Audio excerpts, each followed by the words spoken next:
Total quality management या TQM, ये नाम तो सुना ही होगा। ये सिर्फ कोई भारी भरकम कॉर्पोरेट शब्द नहीं है।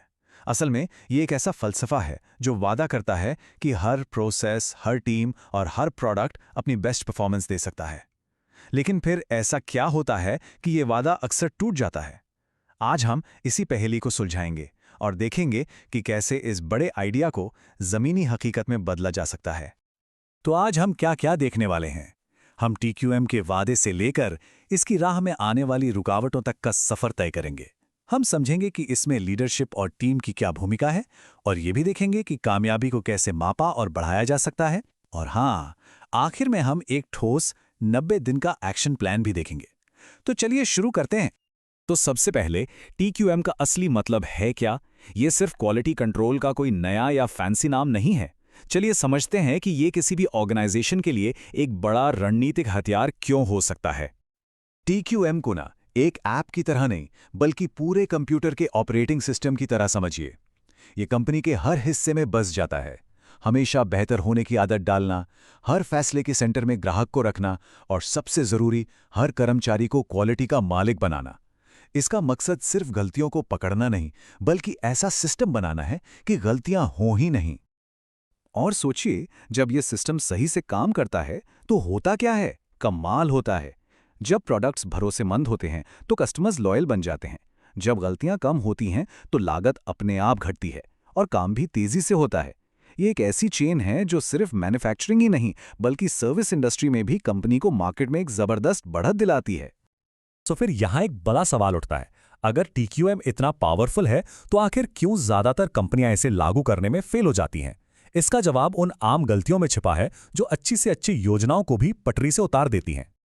चलिए अब उन रुकावटों पर नजर डालते हैं जो TQM के रास्ते में खड़ी हो जाती हैं। और देखिए, इन्हें पहचानना ही इन्हें पार करने का सबसे पहला और सबसे जरूरी कदम है। सबसे बड़ी और शायद सबसे पहली रुकावट वो है लीडरशिप की कमी। जब टॉप मैनेजमेंट सिर्फ बातें करता है लेकिन रिसोर्स और सही डायरेक्शन नहीं देता तो TQM की नींव ही कमजोर रह जाती है। वहीं दूसरी तरफ जब लीडरशिप पूरी तरह कमिटेड होती है तो ये सिर्फ एक प्रोजेक्ट नहीं, बल्कि कंपनी का मिशन बन जाता है। लीडरशिप की कमी तो है ही, पर और भी कई चुनौतियां हैं। पुरानी आदतें और बदलाव का डर एक दीवार की तरह काम करते हैं। टीमों को सही ट्रेनिंग नहीं मिलती, लक्ष्य साफ नहीं होते और अक्सर तिमाही नतीजों का प्रेशर लंबी अवधि के सुधारों पर भारी पड़ जाता है। ये सब मिलकर एक ऐसा माहौल बनाते हैं जहां TQM का कामयाब होना लगभग नामुमकिन हो जाता है। तो इन रुकावटों को पार कैसे किया जाए? देखिए, जवाब वहीं से शुरू होता है जहां सबसे बड़ी प्रॉब्लम है, लीडरशिप और कंपनी के कल्चर से। असली बदलाव की नींव यहीं रखी जाती है। असली कमिटमेंट सिर्फ बातों से नहीं, एक्शन से दिखता है। जब लीडर्स TQM के लिए अलग से बजट रखते हैं, जब वो क्वालिटी को कंपनी की परफॉर्मेंस से सीधे जोड़ते हैं और जब वो खुद उन सुधारों पर अमल करते हैं जिनकी वो उम्मीद करते हैं, तो पूरे ऑर्गेनाइजेशन को एक साफ मैसेज जाता है, हाँ, ये हमारे लिए सच में जरूरी है। एक मजबूत लीडरशिप तो चाहिए ही, पर उसके साथ साथ खुला और साफ कम्युनिकेशन भी बहुत जरूरी है। टाउन हॉल मीटिंग्स, टीम के इन्फ्लुएंसर्स को साथ लेना और छोटी छोटी जीतों को सेलिब्रेट करना, ये सब मिलकर शक को भरोसे में और डर को जोश में बदल देते हैं। अच्छा, तो बढ़िया कल्चर और लीडरशिप तो हो गई शुरुआत, पर अब बात करते हैं इसे जमीन पर उतारने की। कैसे TQM को सिर्फ मीटिंग रूम की बात न रखकर हर एम्प्लॉय की रोज की आदत बनाया जाए। देखिए, बिना सही औजार के कोई भी कारीगर अच्छा काम नहीं कर सकता, है ना? PDCA वर्कशॉप या SPC ट्रेनिंग जैसी चीजें एम्प्लॉयज को सिर्फ थ्योरी नहीं सिखाती, बल्कि उन्हें प्रॉब्लम की जड़ तक पहुंचने और डेटा के आधार पर फैसले लेने की ताकत देती हैं। ये उन्हें प्रॉब्लम बताने वाले से प्रॉब्लम सुलझाने वाला बनाती हैं। ट्रेनिंग का फायदा तभी है जब वो कंपनी की मेन स्ट्रैटेजी का हिस्सा हो। अगर TQM बस एक साइड प्रोजेक्ट बनकर रह गया तो वो कभी सफल नहीं होगा। लेकिन जब इसके लिए एक क्लियर रोड मैप होता है, टारगेट्स होते हैं, जिम्मेदारियां तय होती हैं, तब ये कंपनी की ग्रोथ का इंजन बन जाता है। और सबसे जरूरी बात, फ्रंटलाइन को पावर दीजिए। जो लोग रोजाना वो काम कर रहे हैं, सुधार के सबसे अच्छे आइडिया उन्हीं के पास होते हैं। जब उन्हें छोटे मोटे बदलाव करने की आज़ादी मिलती है और उनके सुझावों को सराहा जाता है, तब क्वालिटी सिर्फ एक पॉलिसी नहीं, बल्कि सबकी जिम्मेदारी बन जाती है। तो ठीक है, नींव मजबूत हो गई, टीमें भी तैयार हैं।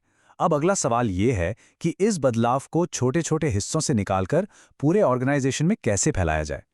इसका जवाब एक स्मार्ट, डेटा पर आधारित रोल आउट में है। ये एक बहुत ही स्मार्ट तरीका है।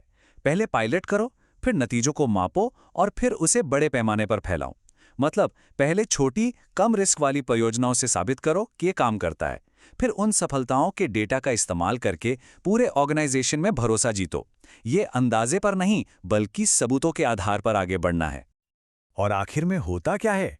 जब लीडरशिप, कम्युनिकेशन और डेटा ये सब एक साथ काम करते हैं तो TQM कंपनी के DNA का हिस्सा बन जाता है।